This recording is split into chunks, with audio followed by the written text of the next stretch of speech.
Greetings, this is James Gilliland with As You Wish Talk Radio on the BBS network. We're starting a few minutes late, but we've got a great show tonight. We've got Tolec, and he's an Earth human representative of the Andromeda Council, an intergalactic, interstellar, and interdimensional governance and development body aligned with the benevolent star systems and planets of sentient, intelligent life for worlds in both the Milky Way and Andromeda galaxies. In deep space, this governance body is known by its ambassadors and diplomats as the Galactic Council. He's been given the name Tolec as an Earth-based public persona name by 5 people with whom he regularly communicates who are stationed on the primary Andromeda Council biosphere. And Tolec is currently authorizing his first book, We Are Not Alone, Communication with Higher Dimensional Life, a Heart-Centered Experience. Without any further ado, I want to welcome Tolec on the show. Tolec, are you with us? Yes, I am. Yeah, great to hear from you again. It's been a while. James, yeah, it's summer, August of 2015. Rob Potter's Mount Shasta conference. Yeah, Shasta. In terms of the last time we actually spent some time together and had a couple of conversations. Yeah, and you and I shared 2 or 3 conversations in terms of interviews a couple of years before that, but life is busy. Well, yeah, I am so busy right now. It's just off the scale. We're preparing, after all the winter storm damage here to open up East City again, and it's just a mess. But, a lot of roof repair, a lot of trees downed, things like that. We had our whole greenhouse got basically taken out. We had to put that in, but it's all coming together. Oh, but good. Anyway, I know you've got all kinds of conferences coming up. We'll talk about that later. Sure. And you've got your new book coming out. And I've got, I know there's a lot of things. I can just take it away and go wherever you want to take us. I'd love to cover. Free form. Free form. Go ahead. Yeah. I think some of the insights right now is the Andromedan Council. Maybe just talk a little bit about who they are for the first time listeners. And what their purpose is here on the Earth. Oh, sure. Wow. Nobody's asked me that question in a long time, so thank you. They've been around. I think the best place to start with any topic is always the beginning, especially in a show like this. So they are, as you mentioned, a interstellar, interdimensional, intergalactic governance and development body. They combined years and years, like thousands and thousands of years ago. There was a senior council called the Arcturian Council, and they had like 7 or 8 senior members with a bunch of their own home star systems and worlds. And there was another smaller council, and they kept running into each other out in deep space, and they found that their, if you will, their mores, their values were very, very closely aligned. So they came together and formed this, what's known in deep space as the Galactic Council. Here on planet Earth, it's the Andromeda Council because it logistically, it has star systems and home worlds of planets that are in the Milky Way galaxy, of star systems and planets that are located as we would see it from this planet, from in the Andromeda constellation. And then it also has some members as well from star systems and planets in the actual Andromeda galaxy. And the people, there are probably only a handful of planets that are still 3-dimensional organic races like we are, made of flesh, blood, bones, muscles, sinew. But most of them are 4D, 5D, 6D, 7D, all the way up to 9D. I can speak pretty intelligently about the people that are mid to upper level 4D and 5D in terms of what their capabilities and their unique gifts are. I don't have any real intelligence about people that are 6D and above, but my own people are pretty amazing. And I'll never forget one of my earliest experiences when I was being given a tour of the primary Andromeda Council biosphere. The vice chairwoman, Tanya, and Azar, who's the chief medical officer of 6 of the, if you will, hospital ships, medical biospheres, they said, we have to reacclimate this guy and get him used to meeting all of these different beings. So apparently I sailed through meeting 10 different species of people that were, for the most part, either organic and or higher dimensional, but they were humanoid looking. Mm-hmm. Taller, shorter, fatter, wider, skinnier, different colors, including some people with little pointed ears and fur on them, some cat people that I met. Yeah. Oh, yeah. And the 11th, they brought me to the door of the 11th being, so I'd gotten through 1 through 10 pretty easily. And the 11th being, I looked, they said, "Are you ready?" And I said, "Sure, you want to introduce me to this gentleman?" And sure. They said, "Well, just like every other time, we're going to have you look through this viewing space so you can see him, and then we'll introduce you." Well, long story short, this guy looked like a 1/3 version. If you're familiar with the Star Wars mythology, this guy looked like a 1/3 version of Jabba the Hutt. He looked, he looked just like Jabba the Hutt. I went, "Bah! Slimy worm guy, get me out of here!" Bang! I was back down on Earth. So I talked to them later. I'm like, and they were laughing. They were like, silly human. And I said, "Why did you guys do that to me?" They said, "Well, actually, you did really, really good. You got that far. You got through the first 10 races without a blip." Yeah. And we wanted to see what your tolerance would be like, because sometime, I'm paraphrasing, sometime in what you consider the near future, you're going to be interacting with a lot of these races, and we need to get you used to doing this on an ongoing basis. And I'm like, "You too." I said, "I'm going to get you back." Yeah. Interesting. Yeah. But formally, this group, the Galactic Council, the Andromeda Council, is responsible, very much like the United Nations is supposed to be a diplomatic organization to facilitate cooperation between countries on this planet. In a similar manner, the Galactic Council is supposed to be, if you will, a diplomatic, governing, and first contact organization. And it has rules and guidelines and morals, especially for first contact, and considering any potential new entry into that council. Because, they cover vast areas of space in terms of who they're responsible for. And it's 140 star systems, 300 some odd planets and counting. And there are 12 senior star systems, and there are 12 senior homeworlds. They have ambassadors, they have diplomats. And the primary Andromeda Council biosphere has living quarters for 3D all the way through 9D. I don't exactly know how they do it, but they do it. Mm-hmm. And so it's very much like a deep space United Nations. Mm-hmm. That's the best summary I can give you. Yeah, it's good to know. There seems to be a lot of different, when people say Andromedans, there seems to be a lot of different groups from the Andromedans.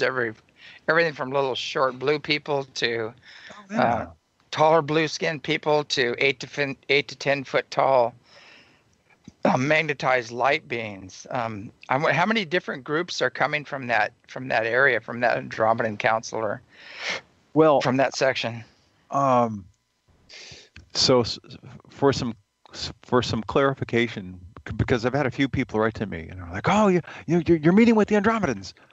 Well, what do you mean by that? Well, Andromedans. Well, hang on. There is an Andromeda galaxy, and it has its own star systems, and it has its own planets and multiple races of people. As an example, Mark Kimmel, whom you know, his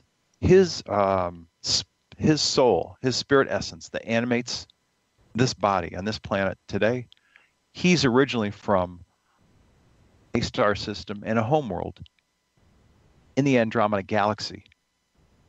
Now, there are other beings that are from that area of space called the Andromeda constellation. They're planets and homeworlds from that area of space that we call the Andromeda constellation. So, the chairman of the Andromeda Council is from the star system Zenite, homeworld Tishte, and he has that light blue skin. He has sort of like a mane of hair and a very close cropped beard. Very noble looking, very, very calm gentleman. I've met so many people that it all depends on which people you're asking about. As an example, there are people that are going to be coming here that are aligned Andromeda Council members, people from the planet Ventra, Nicote, Tolec, and Retol. And they range from having porcelain white skin to light creamy mocha colored skin. The people from Tolec, they look like really pale green, really pale green Vulcans from the mythical Star Trek universe. They look like Vulcans. They have just like Spock ears. Yeah. So yeah, these people really exist. It's kind of neat. We're gonna get to meet some of them in physicality down here when a whole bunch of changes start happening. Yeah, there's quite a few that I've seen. A lot of these really interesting people, and there's also the inner Earth people, which there's like, I've connected with 6-dimensional elves in there, and things like that. But everything from 4th to 5th to 6th, and a lot of people have a hard time with that with the inner Earth. And I said, well, there's an opening right here that goes into the mountain, but it's a multi-dimensional experience. It's not just one dimension going on there. And we've had actually filmed with infrared vision the mountain lighting up and a giant pyramid appearing on the mountain, and it was in probably in the 4D. There's a whole nother civilization up there in 4D, and I'm sure there's 5, 6, 7, 8, who knows up what dimension it goes up to there. But we've had a lot of contact with them from different dimensions coming out of the portal there that opens up when the ships come out of the mountain. Well, I have some photos that I'll show you sometime. My I call her an adopted sister because we're this close. On planet Earth, we've been friends since 1995, and her name is Adana. The reason for the story is that she has in her possession at least 5 stacks of original Polaroids. Like I don't know, 55 or 60 Polaroids stacked in each of these stacks, and I've got at least 3 or 4 of those images that I have in my possession, and one of them is a photo of shiprock in New Mexico. And essentially, because she too has great telepathic capabilities, she would hear this communication, and they essentially would say, whether it's 2 or 3 in the afternoon or 9 at night, point your camera over here and take a picture. So it's broad daylight and shiprock and blue sky everywhere, and she's got what looks like a cathedral staircase. Of course, it's higher dimensional, but there's this glowing white cathedral type staircase going right up the side of Shiprock Mountain. Wow. That's higher dimensional. I've got it in the form of a Polaroid, and it's amazing to see. She's given me some other images where what people would call a light ship or a higher dimensional UFO, because they travel the way that they do, direction isn't relevant. So that there's a photo of what is a normally oriented horizontal UFO, and it's standing on end, up and down, right in front of Bell Rock, over in Sedona. So she's got hundreds of these photos. It's amazing. I think I might have met this woman. I'm not sure. I think I might have, but she showed me some photos like that, and I just went. My jaw dropped. I went, "Oh my God!" It's like, and Well, massive ships, light ships that it's yes. pretty undeniable. It's not a lens flare or anything else, but No, no, it's not. You'll get to see her again in Sedona when you come to talk for that one because she'll be oh, there. great, So great. yeah, it'll be fun. Yeah, Yeah. there's a lot of stuff coming out now that I mean, some of it's lens flare, a lot of it, but some of it's undeniable when you see the shapes of these light ships. And we took some when I was in Hawaii. We got some amazing photographs of one of looked like a giant an Andromedan ship. I think it was because the guy I was there with, Rama, his guide is Andromedan, and this massive light ship appeared right above his head, freaked him out, when I showed him the photograph. But Yeah. it's a giant triangle ship, and it's just pure energy. It's multicolored. It's beautiful ship, and it definitely wasn't a lens flare. But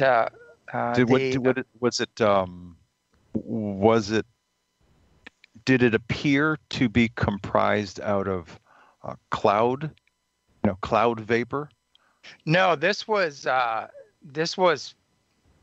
was at a waterfall up in the bamboo forest up there. We're at this waterfall, and we're on these rocks, and we took a picture of them up on the rocks. And so it was right above the waterfall. I mean, we're talking part of it was in the forest. It was part of it was it was that low. I mean, it was like 20 feet above us. Wow. So Yeah. you could see, it was going through the trees, not, the trees, it was a whole different frequency, I guess, and went right through the trees. But pretty amazing. Well, But the conference that we spoke at, Rob Potter's in 2015, right?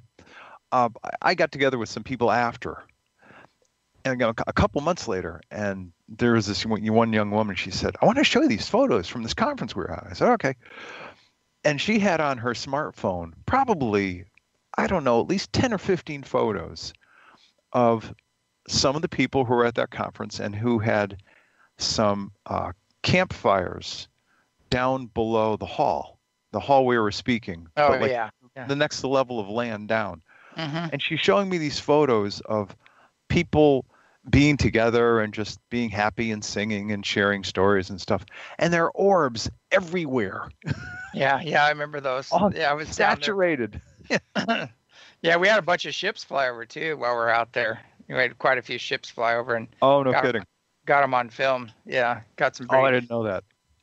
But yeah, the time before that, we had a conference. It was pretty amazing. We had big ships come in really low, big light ships, and there's a lot of skeptical people there. And when these ships came in, they just dropped their jaw and they said, "Okay, that's not that's not conventional." I had at least 3 or 4 women who attended my Tucson conference, specifically midday Saturday and then again midday Sunday. Like, "Hey, Tolec." Yes. There's a really big ship over this hotel. I'm like, "Yes, I know. My people have decided to show up and pay attention." They're like, "No, this thing's like 1,200 feet in diameter." I'm like, "Yeah, it's okay. It's they're really curious as to what we're doing here, and they want to pay attention." And there were, as you know, women. Out of all of us that speak, some of the women are just incredibly, incredibly sensitive and very gifted. And there were quite a few of them that could even sense some of the higher dimensional people that were in the hall where the speakers were, where all the people were attending, and they could sense them and see them. Yeah. I would tell them, yeah, that's the shuttle. So you should see the mothership. There you go. Yeah. But that is true. I mean, some of the little shuttles are bigger than football fields, and they go and park in these other ships. So you can imagine how big those ships are. But I really wasn't surprised because at Tucson for years, since I had lived there. I don't live there now, but I had lived there for 21 plus years. And during my time in Tucson, I came to learn that energetically it was a very special place. And quite a few people that had spent time in Tucson and in Sedona said, the energy here is almost equal to what there is in Sedona. You just have to know where to go. And I met this one young woman who she actually spoke at my conference. I hadn't seen her in years, and I invited her to come. Her name is Atreya, and she said, "Do you realize that there is an etheric retreat at about 10,000 feet right over this city? And a lot of beings like to come here because of the energy. And this retreat is about 10 miles in diameter, so it covers a pretty big space." So it's no surprise now when I think about all of my experiences in Tucson, why I was there and what I had to go through in order to. The idea is that the fact that the energy in Tucson is really, really strong, and the fact that there are 4 benevolent ET underground bases in the mountains in that area as well. So it's quite a busy place. Yeah, you had some kind of experience at 10,000 feet in Colorado as well. Yeah, that's that slide they sent to you. I thought I did, yeah. Don Daniels, who partners with Sierra Neblina, Galactic University. I was a guest of Don's, and he had me speak at a couple of places out in Colorado last summer. And on Saturday afternoon, he said, I want to go out. I want to go out. And he said, we've got this special spot, and we're going to probably pull together 5 to 7 people, maybe more. And there's this spot in Conifer that we like to go to. It's at about 10,000 feet. And we just, it's Colorado. It may be July or August, but it's Colorado, and we bring our jackets and some fold-up chairs, and we just sit around and talk. He said, but we want to have some contact. So we got up there. There were 4 of us, myself and Don and a couple of friends of his. And so we were having conversation, and somewhere around 10:30 or 10:45, he was like, Tolec, come on, let's meditate. I really wanted to have a connection and have contact. I'm like, Don, point your camera over here, will you? He said, we don't need to meditate. So that image that you see was taken at 10:40 at night. We happened to be oriented, pointing. We were looking south towards Pikes Peak. And over my right shoulder is the photograph that you see. And this sort of 7 to 8 foot big globe in the middle is a gentleman who is from Arcturus. And he's sort of a freelance ambassador. He travels on behalf of the Arcturian people. And the sort of that's like the quarter circle on the left-hand side, about 4.5 to 5 feet. And then the bigger one in the upper right-hand corner. These are guys that have followed him. Wherever this guy goes for, if you will, interdimensional business, diplomatic business. Here he was just listening to our conversation. I said, what are these guys about? He said, I don't know. Wherever I go, they always show up. I mean, kind of literally what he told me and showed me. Now, beyond that, have you looked at this photo image and seen the imagery of these little guys? There's these, if you look at sort of dead center and just to the left, there's like that one big pervasive goldenrod plant that sticks out.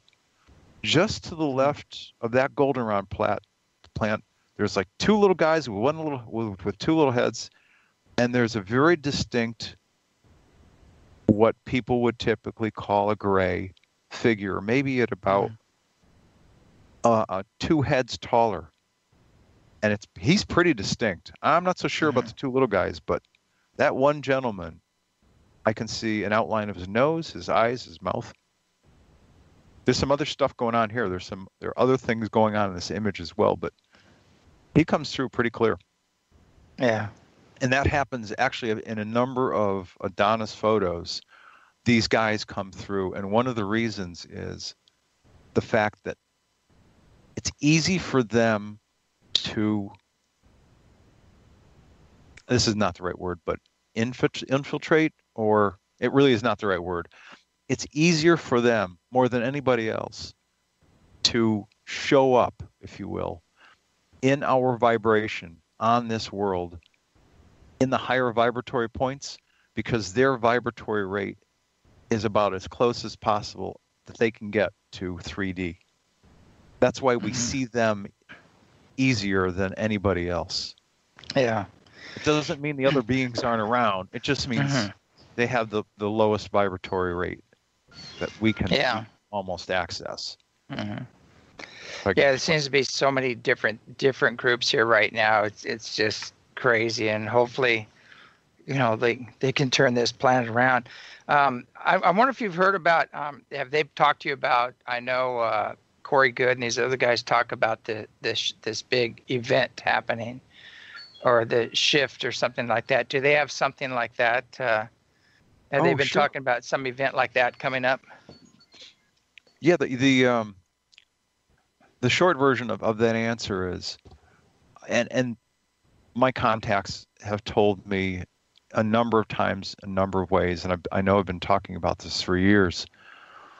Essentially, right now we are in a transition period where our planet, as part of our solar system, is traveling through an area of space with higher frequency, higher temperatures, higher magnetics. Everything is at a higher frequency and higher vibratory rate. It's because of this area of space that we're traveling into and that we're traveling through that at some point this solar system and this planet, and of course other solar systems and other planets, are going to get bumped up. Today, and right now, I'm not going to talk about consciousness. I'm just talking about physicality. Right now, this is physically a predominantly 3D organic world. At some moment, after all of these transitionary events that have happened, and there are still a bunch of things that haven't happened yet. There are more earthquakes that'll happen, more volcanoes, and there will be lands rising and seas rising and falling, and there will be a lot of things happening. But essentially, at some moment in our planet's history, there will be a specific moment where, whether you call it the blink of an eye or the snap of a finger, that everything, and there's, you and I could talk about this for close to 3 or 4 hours about the details, but essentially everything will change from being organic to becoming fine, crystalline-based, fine essence matter. So that this is what spirit energy is made of. What I have learned is that everything from 4D on up is all composed of spirit light energy. Is that consistent with some of the things that you learned as well? Yeah, they basically say the vibrational continuum, it starts out in consciousness, and then it becomes light, and then energy, and then mass. And so we're basically frozen thought, or frozen light. Everybody has different level that they have an understanding, but ultimately everything begins in consciousness. And basically when you start unfreezing the light that we're made of, we're going to become less dense physical and more, probably more crystalline, or more. That's correct. Malleable, much more malleable. We have a lot more control over our environment as well, and our bodies. Yeah, we'll be literally less dense and consciously less dense. Yeah. I've been waiting for that one. Yeah. Yeah. What I've seen? It's to me, it's just amazing. I'm sure you've seen this, but with these new energies coming in, it's bringing people's stuff up. I mean, it's happening everywhere. And there's a lot of things being acted out, both individually and collectively. And I've never, to me, some of it is just so obvious. But I see people hang on like with this death grip to their egos and their programs, and not realizing that everything they've been taught on this planet that has created their personality self is almost everything is false. Oh, right. And even their desires and wants and shoulds and what they should, how they should be, how they should act, who they should be with, all of these things, these programs, and people are just hanging on to them with a death grip, and you tell them, this isn't who you are. This was given to you. This is one big psyops experiment down here, and with multiple layers, Yeah, yeah. addressing multiple And parts of your oh personality. God, man, it's just like, and then you can take them so far, and then you get the backlash, and then they just wig on you, and because it's not easy. You got to letting go of your personality, the death of your own ego is probably one of the most dreadful things you can ever face. And but luckily I did it with a drowning. you know, I did it the easy way, but it's rough. But It's eventually people are going to have to let go and come to the realization that everything, the things that are taught, the religions, the archaeology, the science, I can go on, and especially when you get into what's happening in the political venue and things like that, that's just one big well, lie on top of another. and that's what's going on right now. If you will, the changeover from the years of, if you will, political orientation with how Obama and his handlers handle things Yeah. is radically different than how this new gentleman, Trump, and his people are handling things. And people are like, they're twitching and they're squirming and they're screaming because they're uncomfortable, and they haven't come to understand yet that this man has been appointed to instigate and to evoke change. He's a change agent. Now, I'm not saying that he's perfect. None of us here on this planet are perfect. And so he's certainly not perfect, but he's a human who's been appointed to evoke change and instigate change on this planet, and to shake things up, and to a great degree, from what I understand, dismantle much of the mess of this political system that we have in this country. And it's making people uncomfortable. Oh yeah. Yeah, and people really uncomfortable. Yeah, the thing is, you can be totally enslaved and everything, but it's known and it's your comfort zone. And people fear the unknown, and change. They resist change and fear the unknown. That's just what people do. Yeah. And he represents all of that. Nobody knows what he's going to do next. and Right. and Kind of like people, a wild card.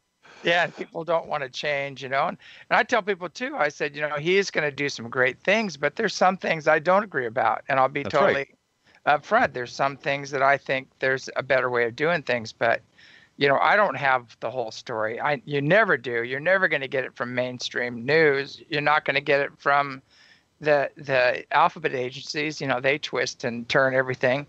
How are you going to ever know the facts unless you're physically there, observing and involved, and even then you may not be seeing what's really going on. So I always tell people, they get into these big discussions. I say, well, how do you know?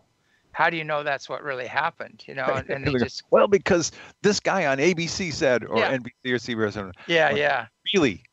or CNN, Here's right, or Fox, or any of them. I've never seen people lie so much in all my life on that channel. But but anyway, but I just go, how do you know anything? I said, you're viewing everything from your comfort zone, which is your ego, your personality self, which was formed by what? By your environment and the experiences and the input that's been given to you. And all of that is false. It's like, oh God, and people just come unglued. And I go, even Buddha said that, you can't, you have to look at everything like with a fresh mind, or you'll never understand, what it is. Because if you take your belief systems and your programs and everything into it, that's you're not going to be able to see what what's really going on. But I if I may share a story with you. Yeah, go ahead. I remember it was 1996, so 3 years after this gentleman who's the commander of the primary Andromeda Council Biosphere. In 93, I joined him. He didn't take me. I joined him on a trip back in time from what was then the contemporary 1993 in August. Over the course of a week and a half, he brought me back in time in what you and I would look like as a ship, from contemporary 1993 Tucson to rural Kentucky, Western Virginia, 1840s, 3 times. Now, I don't need to focus on the details of the story, but the story is important because 3 years later, 3 years after that, my life completely unraveled. Now, it was a good thing, but that event so changed the core essence of who I was at that moment in my life.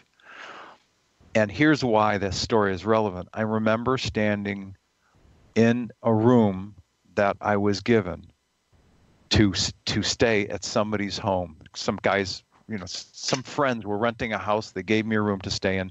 I'd given up my corporate job, my suit, coat, and tie. I had been in the healthcare software industry for 17 years by then.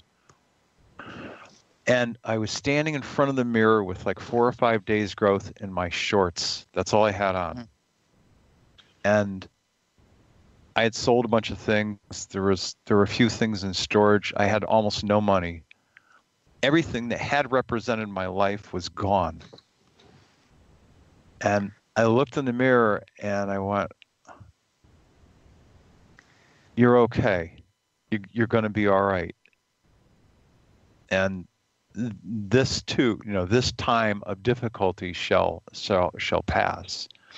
But I could look at myself and go, "You're all right. You've had the big job, the expense account, the cars, the money, all that stuff. You were happy." That's a circle, right? You come down the other end of the circle, you're standing there in your shorts, you don't have anything. There's no money, there's a few things in storage, the job's gone, the status is all gone, and you're okay, you're happy. It's going to be all right. And so I recognize at that moment that even at that young age, in my mid-30s, I recognized that the trappings and the dressings of life weren't important to my happiness. My internal happiness was about my own emotional stability and growth and what I was learning at that time. I mean, my life was just sort of exponentially expanding. And it was just really eye-opening to go, I'm going to be all right. I'll be okay. Yeah. And it's kind of shocking humbling. to see. It's humbling to go through that.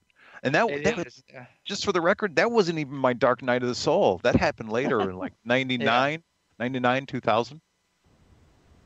And I think until somebody's gone through that, or dark night of the soul or a near-death experience or something like that, it's so hard to function. I mean, and even communicate or even be with somebody unless they've gone through that. Because if you've gone through it and you see everything for what it is, and you see everything for how shallow and superficial it all is, and how none of it's real, and then you're hanging out with somebody that's coming out of social consciousness that has pretty centered in their own personality and their own ego or whatever else, it's tough and it's really rough. And even though you really care for somebody, you love somebody, it's like you try to communicate your wisdom or your wisdom gained through experience, and to say, none of this other stuff is important. This is all small stuff. You don't sweat the small stuff.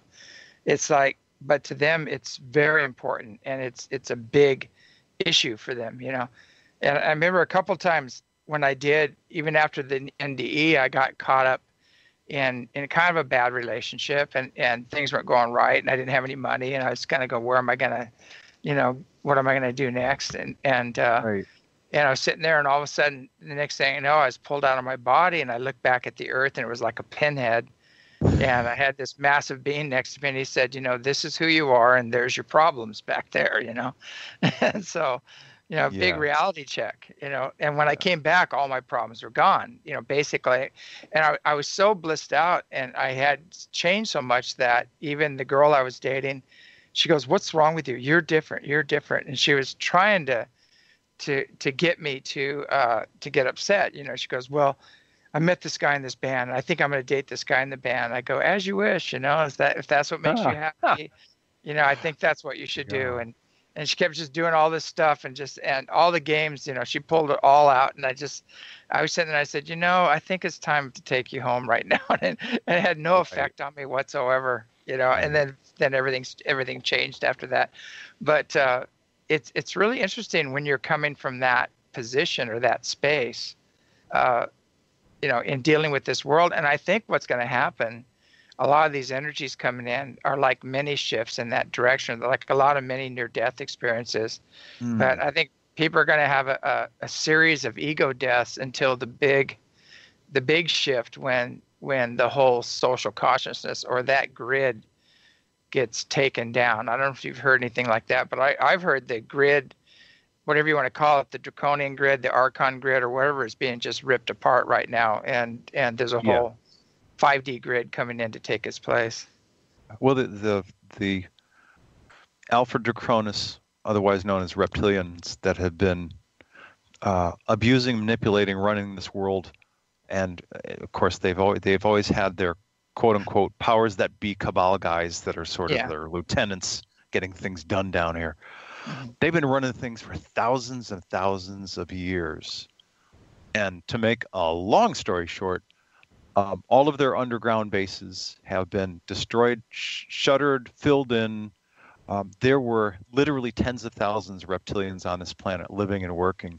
There are now about 120. 70 of them are, pure, what's that? The higher, I'm not saying this right. They have higher ranking. So pure, higher ranking. The winged ones? Guys. Yes.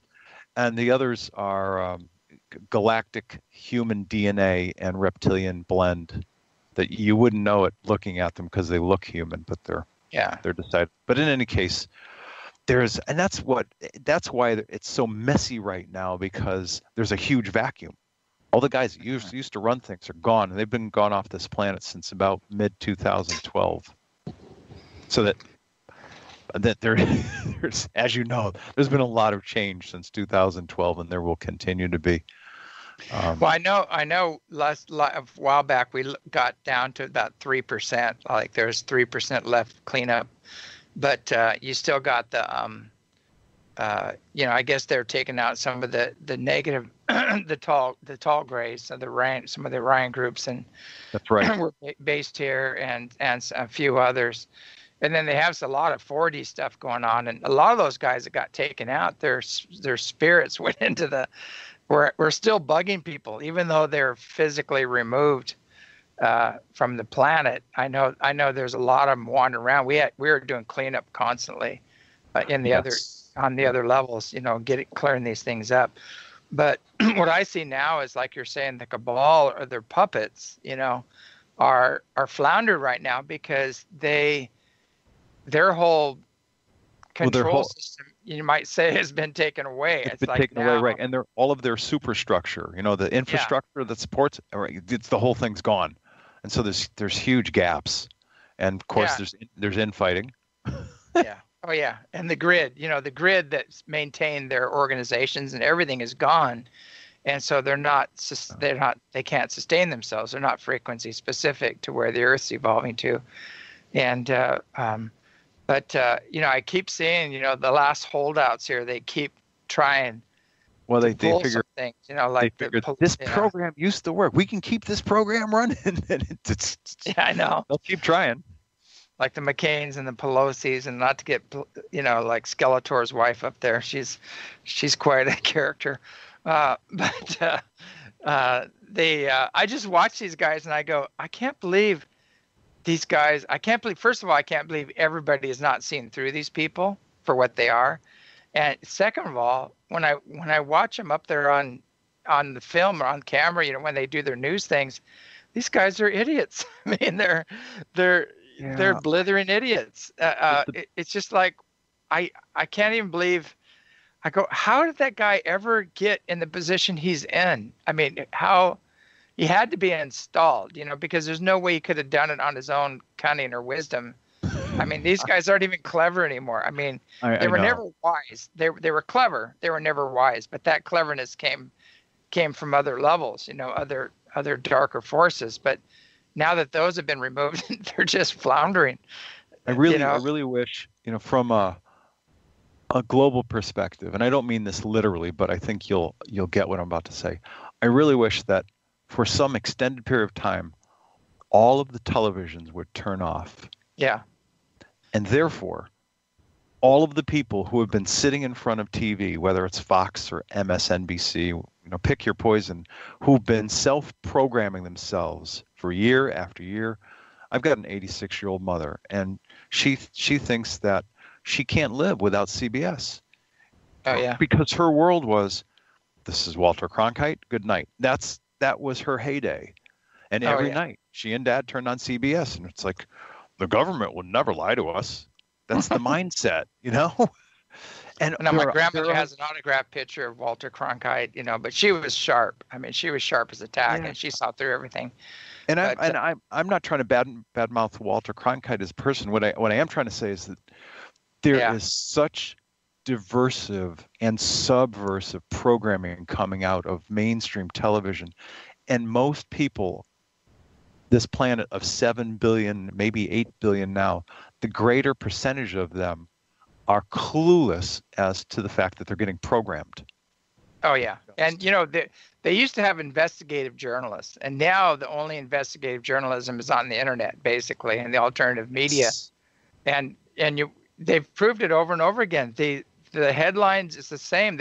Even the whole storyline is the same, and they just have a bunch of talking heads telling the same story on all the different channels, and it's just social programming. It's a big psyops, experiment. Yeah.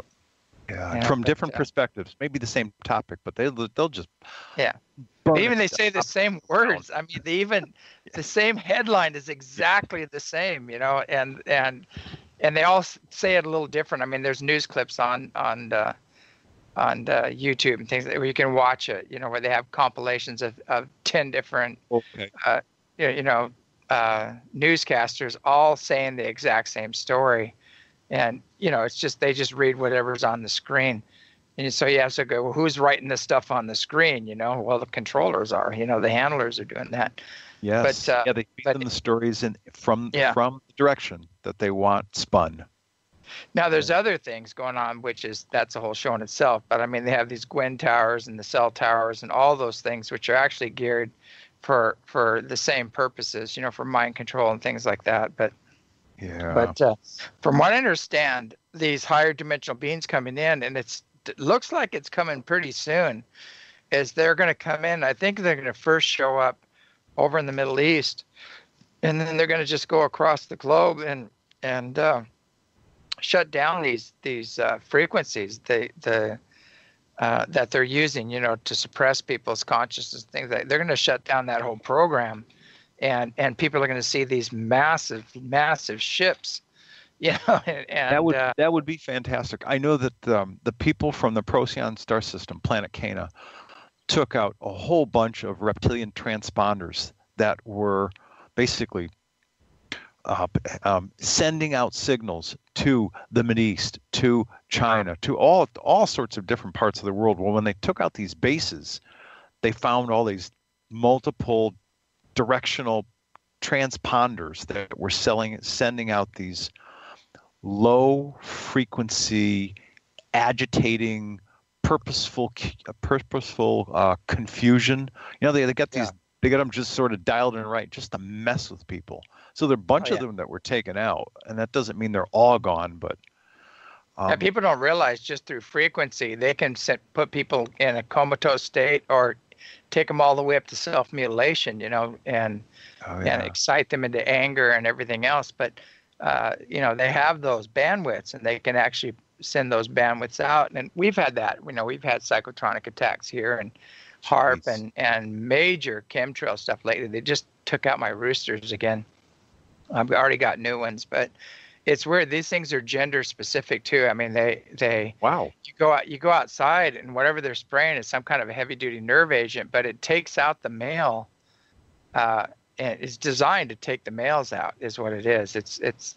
I can go into it, but I mean, I had a person do this they used a skill and they used other things. I had other biofeedback devices being used, and they're going, my God, you've got they're spraying Roundup right now over your head, Oh, jeez. That stuff glyphosate. bad. Oh yeah, and that totally shuts down the male. That takes the males out. And then they had phosgene or something like that. Like all these biological weapons are showing up in the chemtrails, and Rh factors, red blood cells, you name it. Not to mention the aluminum, barium, and Right. strontium. All heavy metals that are cumulative.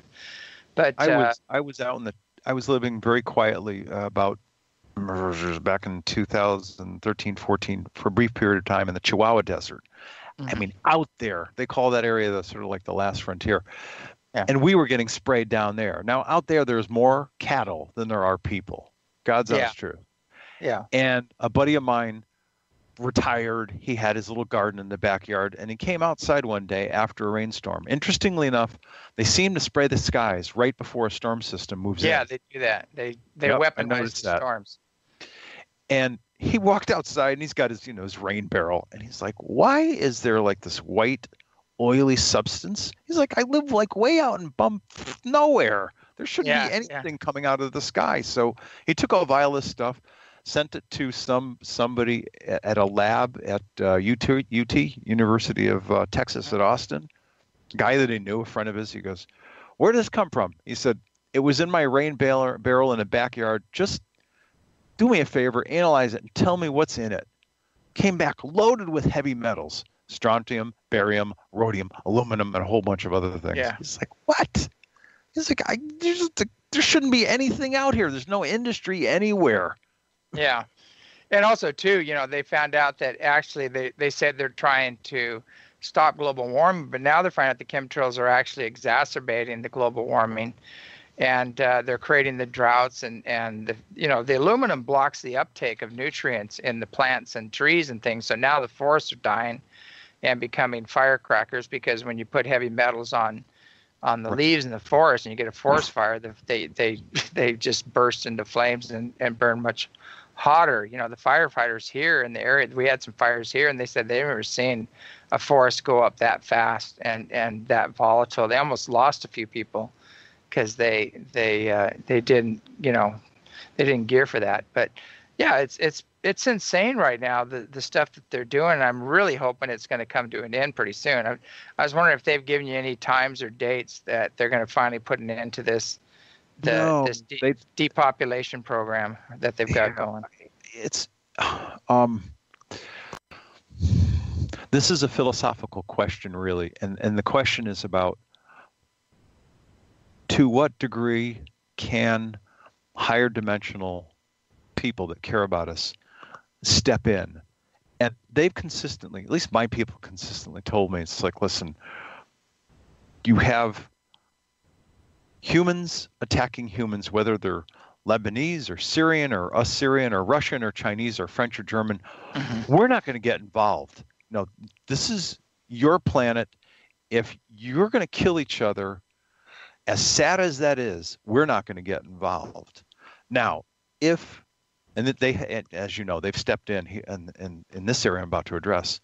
Yeah. At least over the past 12 years or so that I can account for, when idiot rogue generals, etc., people in charge who pull the trigger, push the button, and said, "Oh, we're going to bomb," and they sent off nuclear missiles. Those nuclear missiles have been made to disappear. They've been made to malfunction. They've been disarmed. Mm-hmm. They've fallen into the ocean. They've disappeared, for that matter.